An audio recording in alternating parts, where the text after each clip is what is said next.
Mickey and Francis Davidovich married in 1944, only days before Mickey's Army battalion shipped out to Europe to fight in World War II. Like all war veterans, Mickey has harsh moments to recall and life-changing memories to share from his Army days. They are experiences that this husband and wife tell together, thoughtfully reminding each other of story details and often finishing each other's sentences.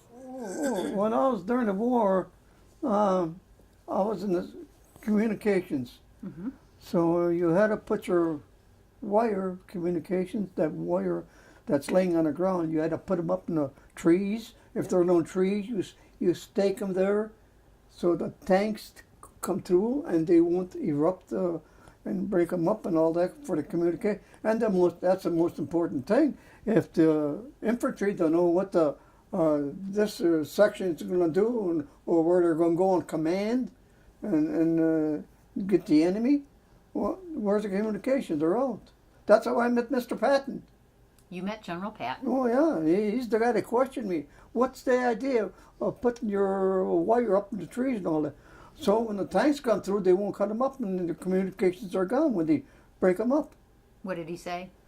And I told him, well, he knew the answer, but he wanted to see if I knew the answer. I said, because when the tanks come through, they won't cut them up. But Mickey did it on his own without having him tell you that. Oh, yeah. So? Did General Patton intimidate you at all when he asked you that? No, he didn't intimidate me. No. So when you're in the middle of war, yeah, and you're afraid, yeah, how do you get past that? How do you deal with it? Well, you got to have a lot of nerve and to go and. And another thing that Mickey did during the war, they were bringing a bunch of Germans in. Oh, yeah. And somebody that was higher in rank than him told him, shoot these guys, shoot these guys. Second lieutenant just got commissioned, and they're giving up. Now, if you want to take these guys in, you got to go maybe 60 kilometers down the line to bring them down to the PWI camp down there, and there's where they put them in. I said, I still remember this guy's name, Lieutenant Castro, second lieutenant. He's a little above me really in rank, but he went to school and he became a second lieutenant. And shoot him! I said, Lieutenant, I'm not going to shoot the guy. The guy's he barely wants to live and let him live. So, shoot him. I said, no. He didn't shoot him and I didn't shoot him. I said, he could go right down the line there and tell him where the PW camp is and let him go there. So, let him live. So you saved their lives? Absolutely. But I saved his life, yeah, well, maybe. You saved his life and the rest of them, the Germans in the line. Yeah. Did you think anything of that when you did it? No, I thought that was the right thing to do. I really thought, Germans were beautiful people, I thought. When you sent them to the POW camp, did your sergeant discipline you in any way? Did he punish you? No, absolutely not. This is more or less after the war, really. The war's just about over. And he's telling me to shoot him.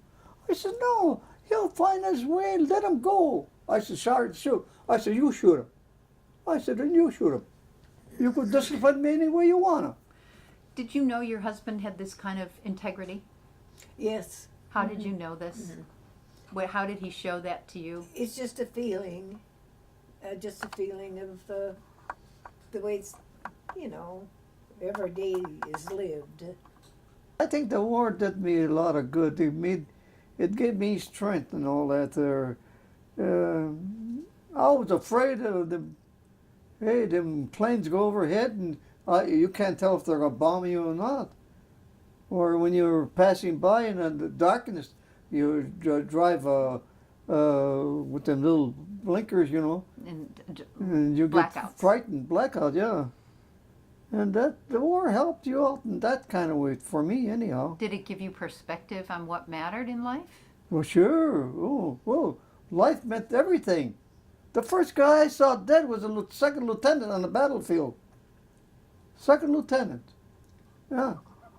I said, boy, oh boy, jeez. Oh, you get frightened when you see that there.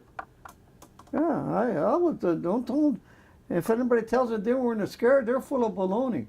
Always scared every day. Every day I had to go out and give communications to the 9th Armored Division and whatever they wanted communication. And most of the time it was nighttime too.